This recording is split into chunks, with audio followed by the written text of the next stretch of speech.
Hey everybody, it's Ginger. We discussed Judges chapter 11 last time, and that was when the judge Jephthah, remember, he defeated the Ammonites and had made a vow to God that he would sacrifice the first living creature that walked out of his home when he got home from the victory, and it was his daughter.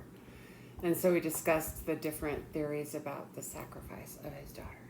So anyway, I really think Jephthah was like imitating the culture of the day. You know, that's what all those other cultures did around him. I do see once in a while, and a lot of it I'm sure is just confusion, but some Christian people will get caught up in things like they'll have a labyrinth, or they'll do what's called contemplative prayer, which is really a non-biblical idea. So, but I think they're getting those ideas from other religions and they're kind of combining it with their Christianity. So anyway, I said that to say that I think Jephthah was imitating the culture around him. Even though he did worship the one true God, I think that he was imitating the culture around him, is my thought. So, but let's go ahead and go to chapter 12, which is quite short, and it's going to mention Jephthah again, so let's just read it. Jephthah and his successors. Then the men of Ephraim, that's the tribe, the tribal land. I don't know how familiar a lot of you are with the tribes, so I'm always, when they talk about them, I like to point them out. Where's it at? Oh yeah, Ephraim is right here. That's the tribal land of Ephraim. The tribe of Ephraim lived here. Okay, and we've talked about, Ephraim's going to have a fit. They've had a fit before. We'll get back to that, but let me just read it. Then the men of Ephraim were summoned. After this victory, they beat the Ammonites.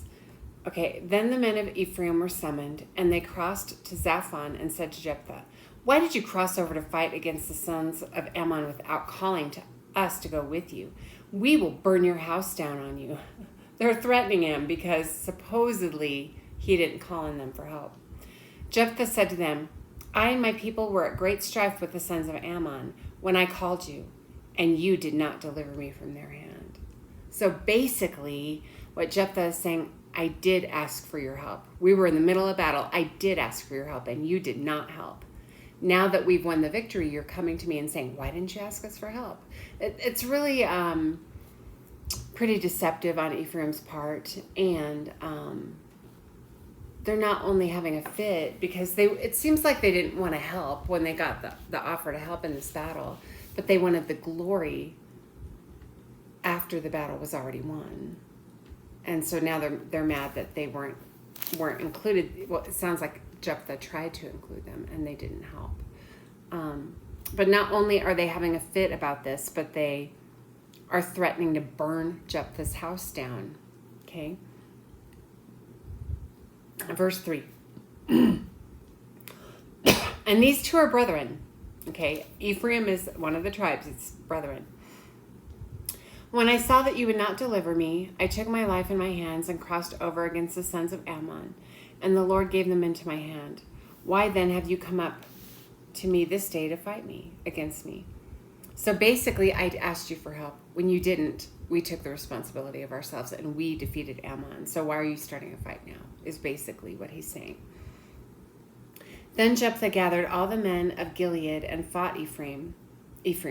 And the men of Gilead defeated Ephraim because they said, "You are fugitives of Ephraim, O Gileadites, in the midst of Ephraim and in the midst of Manasseh." Remember, Ephraim and Manasseh, those two tribes, they were sons of Joseph. Joseph's tribe split off into two tribes, and those are the two tribes. The Gileadites captured the fords of the Jordan opposite Ephraim. And it happened when any of the fugitives of Ephraim said, "Let me cross over," the men of Gilead would say to him, "Are you an Ephraimite?" If he said no, then they would say to him, "Say now, Shibboleth, Shibboleth. But he said Shibboleth, for he could not pronounce it correctly. Then they seized him and slew him at the fords of the Jordan. Thus there fell at that time 42,000 of Ephraim. This was a major battle. They're fighting this tribe of Israel as if they were an enemy. They shouldn't be an enemy. They should be working together. I wanted to look at a couple things, and I don't know why I didn't look at this before. I've read this a few times. Here, hold on. Hold on.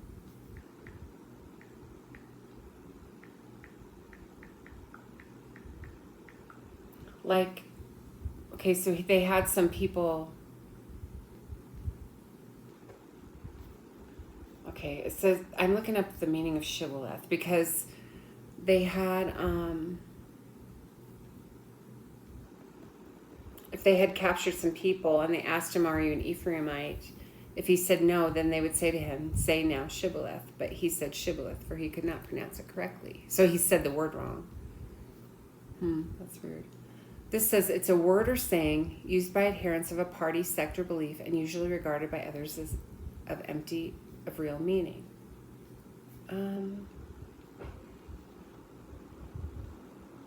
Let's see here. This is from Bible Hub. It says shibboleth appears most notably in Judges 12:5-6.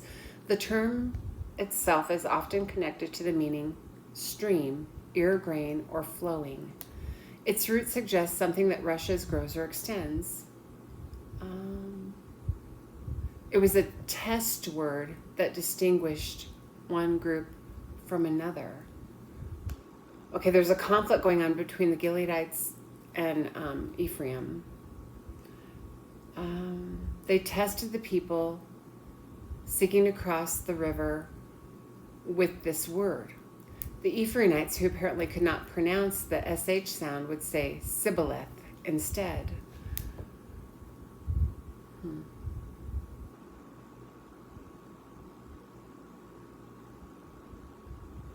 So anybody who couldn't say it correctly, they were seizing him and they killed him. Because if they couldn't say it correctly, they knew they were from the tribe of Ephraim. This is really bad. I mean, I understand Jephthah's, anger at this group, but it seems like to battle with them like this and to kill so many really seems bad. I mean, it seems counterproductive because Ephraim was a tribe of Israel. So anyway, let me keep. Okay, so they slaughtered 42,000 people from the tribe of Ephraim. That's pretty creepy. Okay, Jephthah judged Israel 6 years. So he was in his office as judge for 6 years. Then Jephthah the Gileadite died and was buried in one of the cities of Gilead. I could show you again what Gilead is. We looked at it last time, I think, didn't we? Yeah, it's right up here. And it looks like a territory, because all the cities have a little dot by them. It looks like a territory. So, so Jephthah's dead. Now, Ibzan, Ibzan of Bethlehem judged Israel after him. Bethlehem's way down by Jerusalem. Jesus' birthplace. So, where's Bethlehem at? Right here. Bethlehem's way down. Okay, so the next judge came from Bethlehem. Okay, now Ibzan died. Okay, now Ibzan of Bethlehem judged Israel after him. He had 30 sons and 30 daughters, whom he gave in marriage outside the family. And he brought in 30 daughters from outside for his sons. And he judged Israel 7 years. Then Ibzan died and was buried in Bethlehem. He must have had more than one woman, which wasn't a sign of good character, but,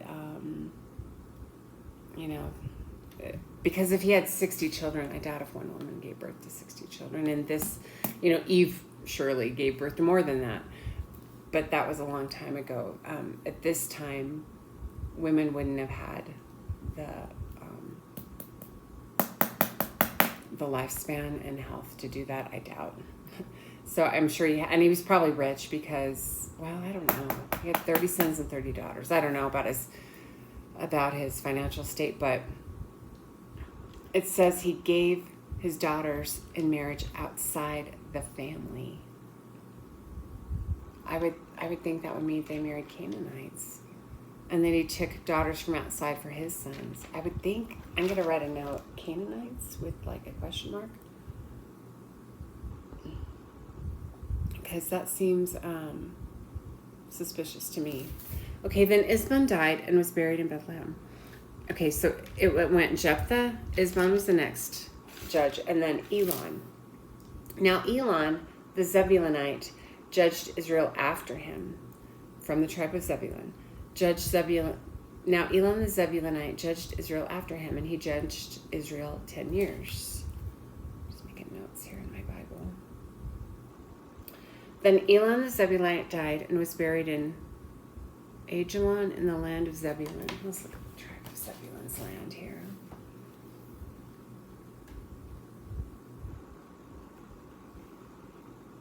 It doesn't say that exact city. They don't have a big tribal land. There's Zebulun right there.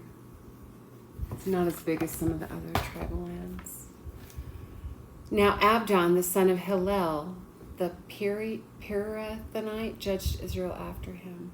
Gosh, we're going through these judges quickly. They're not giving us a lot of detail. We're already on the third one after Jephthah. Now Abdon, the son of Hillel, the Pirathonite, judged Israel after him. He had 40 sons and 30 grandsons who rode on 70 donkeys. Now that's a sign. That's what I was thinking of earlier. That's a sign of wealth, having that many donkeys. So he had 40 sons and 30 grandsons who rode on 70 donkeys. That's a lot of donkeys. That's a sign of wealth, all those animals. And he judged Israel 8 years. Then Adon, the son of Hillel, the Pirathonite, died and was buried at Pirathon in the land of Ephraim, in the hill country of the Amalekites. So these next three judges, we don't know much about them. That's the end of the chapter there. So Abdon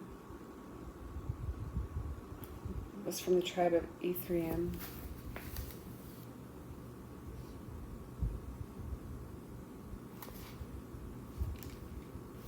Now they're calling him a Pirathonite. I don't know if I'm saying it right. But see, there's a city called that. And so I'm assuming it's an inhabitant of that city. But anyway, we'll go to chapter 13 next time. That was a little short one. But, of course, as usual, the Israelites are going to get themselves in trouble. And, the Philistines are going to start giving them trouble next time. So join me again, and I hope you have a good week.